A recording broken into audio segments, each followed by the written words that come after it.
Assalamualaikum warahmatullahi wabarakatuh. Alhamdulillah alamin wa bihi nasta'in ala umur dunia wa din wa ala alihi wa sahbihi ajma'in amma ba'du. Segala puji syukur bagi Allah Subhanahu wa taala telah memberikan kita kesehatan, kenikmatan serta umur panjang sehingga kita dapat berkumpul di tempat yang berbahagia ini. Selalu memberikan salam tak lupa pula kita sanjung sajikan ke pangkuan Nabi besar kita baginda Muhammad sallallahu alaihi wasallam yang telah memberikan kita membawa kita dari alam jahiliyah ke alam Islam, dari alam kebodohan ke alam berilmu pengetahuan. Baiklah teman-teman sekalian, kami dengan yang berkota Rizky Mahfirah, Nadia Fadilah dan Rahma Putri ingin mempresentasikan hasil presentasi yang berjudul kekerasan terhadap anak di rumah dan di sekolah. Baiklah, di sini saya akan menjelaskan kekerasan terhadap anak. Jadi, menurut Undang-Undang Nomor 35 Tahun 2014, kekerasan terhadap anak adalah setiap perbuatan Jadi, kalau kita melakukan kekerasan terhadap anak, akan berakibat timbulnya kesengsaraan anak atau penderitaan kepada anak.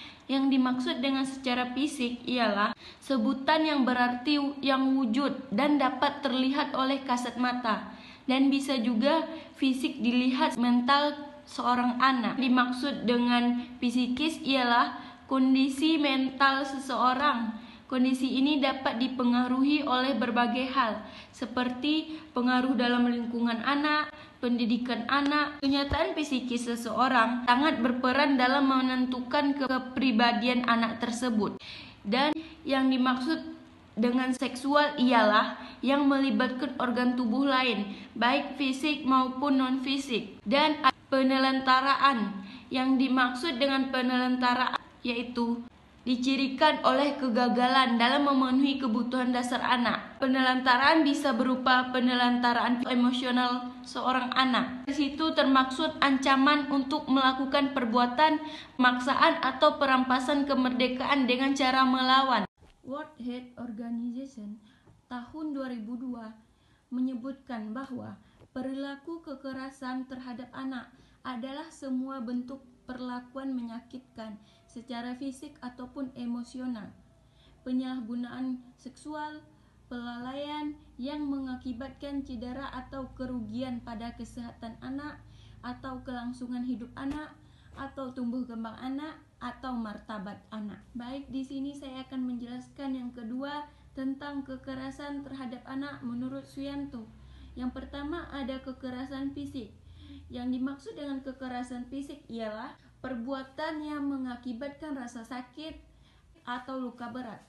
Kekerasan fisik bisa muncul dalam berbagai bentuk dan rupa berdasarkan Pasal 6 Undang-Undang Nomor 23 Tahun 2004 tentang KDRT. Sebagaimana kekerasan fisik dapat dibagi menjadi dua kategori, yaitu yang pertama ada kekerasan fisik berat, berupa penganiayaan berat seperti menendang, bahkan sampai melakukan percobaan pembunuhan. Yang kedua ada kekerasan fisik ringan, seperti menampar dan perbuatan rasa sakit dan luka fisik yang tidak termaksud dalam kategori berat. Yang kedua ada kekerasan psikis. Yang dimaksud dengan kekerasan psikis adalah kekerasan yang mengarah pada serangan terhadap mental seseorang. Bisa berbentuk ucapan yang menyakitkan, berkata dengan nada yang tinggi, penghinaan dan ancaman. Yang ketiga ada kekerasan seksual. Yang dimaksud dengan kekerasan seksual yaitu merupakan istilah yang cakupannya lebih luas daripada pelecehan seksual. Jadi, yang dimaksud dengan kekerasan seksual bisa kita lihat yaitu berupa perbuatan merendahkan, melecehkan, atau menyerang tubuh yang berakibat atau fisik termaksud yang mengganggu kesehatan reproduksi seseorang. Yang keempat ada kekerasan ekonomi. Yang dimaksud dengan kekerasan ekonomi yaitu kondisi di mana seseorang dibatasi kebebasannya, diintimidasi, dan dikendalikan lewat hal-hal yang berhubungan dengan finansial. Yang kelima ada kekerasan anak secara sosial. Kekerasan anak jenis ini mencangkup penelantaraan anak. Penelantaraan anak adalah sikap dan perlakuan orang tua yang tidak memberikan perhatian yang layak terhadap proses tumbuh kembangnya anak. Baiklah, di sini saya akan menjelaskan tentang faktor terjadinya kekerasan terhadap anak dalam keluarga. Yang pertama itu adalah pewarisan kekerasan antar generasi. Yang dimaksud di sini adalah itu banyak anak dia itu belajar kekerasan dari orang tuanya sendiri. Karena dari dia kecil hingga dewasa dia selalu mendapatkan kekerasan dari orang tuanya.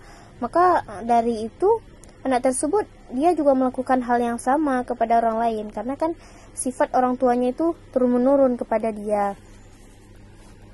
Yang kedua, kekerasan terhadap anak dalam keluarga sulit diungkapkan ke ruang publik. Nah, kekerasan terhadap anak itu bisa dapat dibagi dua, yaitu faktor karena internal dan faktor eksternal.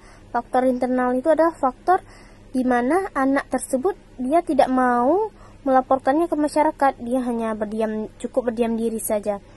Yang kedua, dan yang faktor eksternal itu emang dari masyarakat sendiri. Maksudnya masyarakat itu dia menganggap biasa kalau kekerasan itu dalam rumah tangga. Maksudnya mereka menganggap biasa kalau anak itu mendapatkan kekerasan dari keluarganya. Jadi mereka tidak mengopen. Yang ketiga, latar belakang budaya ataupun adanya hubungan kedudukan dalam masyarakat yang selalu menempatkan anak dalam posisi terbawah.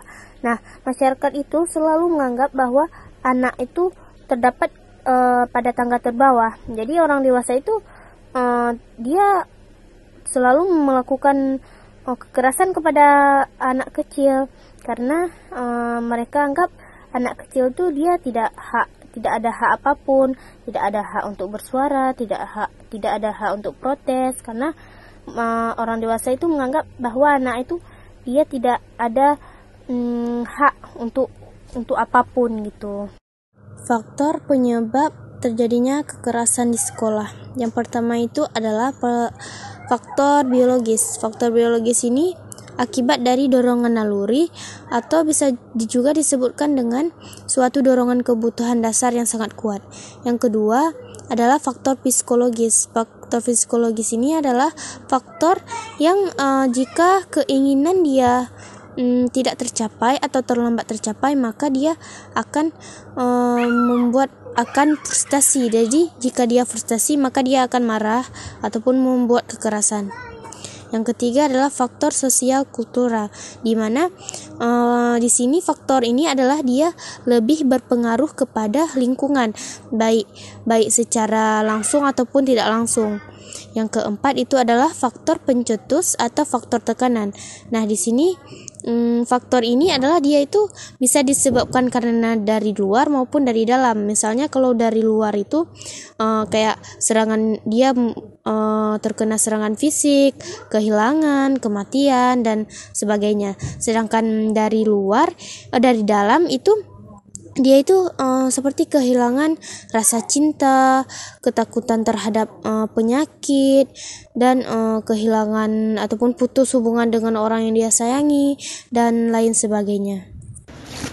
Baiklah, saya akan menjelaskan faktor-faktor terjadinya kekerasan dalam pendidikan. Bisa juga disebut dengan faktor yang menyebabkan kekerasan yang dilakukan terhadap siswa. Ada 4 faktor. Yang pertama, aspek dalam diri siswa. Hal ini adalah hal yang mengundang perilaku guru untuk melakukan tindak kekerasan. Misalnya, siswa kurang disiplin, tidak sopan kepada guru, tidak mengerti aturan, memberontak, berkelahi, ribut di kelas saat proses belajar mengajar berlangsung.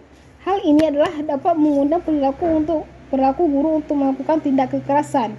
Yang kedua, aspek dalam diri guru. Yang dimaksud dalam aspek dalam diri guru ialah kekerasan yang dilakukan guru terhadap muridnya sebagai alat pendisiplinan instan, sehingga siswa dapat berperilaku sesuai dengan harapan guru. Dan ketidaklayakan guru dalam mengajar dan mendidik. Hal tersebut guru minim dengan pendidikan, serta ketidakmampuan guru dalam mengelola emosi negatif. Guru tersebut cepat marah atau bisa juga tidak bisa mengontrol emosinya. Yang kedua, aspek dari sistem pendidikan sendiri. Yang dimaksud dengan ini adalah kekerasan yang dilakukan guru terhadap siswanya karena terdapatnya relasi yang tidak seimbang antara guru dan siswanya. yang bersumber dari kebijakan dan sistem pendidikan yang mengandung ideologi kultur hierarkis.